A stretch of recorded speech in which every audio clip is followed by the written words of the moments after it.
সমস্যাকে কখনো সমস্যা মনে করা যাবে না, তার কারণ সমস্যা কোনো সমস্যাই নয়। আর যদি সমস্যা না থাকে তাহলে সেটাই সবচেয়ে বড় সমস্যা। কিন্তু এখন সমস্যা আছে, অতএব কোনো সমস্যা নেই। তার কারণ হলো সমস্যার মাধ্যমেই সমস্যাকে সমস্যার মধ্যে ফেলে দিতে হবে। অনেক সমস্যার ভিড়ে একটি সমস্যা হলো নানামুখী সমস্যা। কিন্তু কোন রকম সমস্যায় যদি সমস্যা করতে না পারে তাহলে তো কোনো সমস্যাই নেই। আবার যদি সমস্যা এসে সমস্যাকে আবার সমস্যা করে দেয় তাহলে এটা আরো একটি সমস্যা। সমস্যা নিয়ে কোনো রকম কোনো সমস্যা মনে করবেন না। সকল সমস্যায় কোনো সমস্যাই নয়, আবার কোনো সমস্যাই নয়, এটি সবচেয়ে বড় সমস্যা।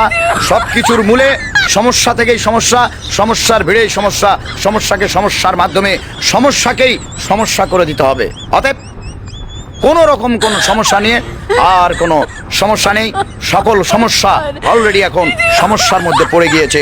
আপাতত সমস্যাকে সমস্যা করে দিয়ে আমি নিজেই একটা সমস্যা হয়ে গেছি, আর কোনো সমস্যা নেই।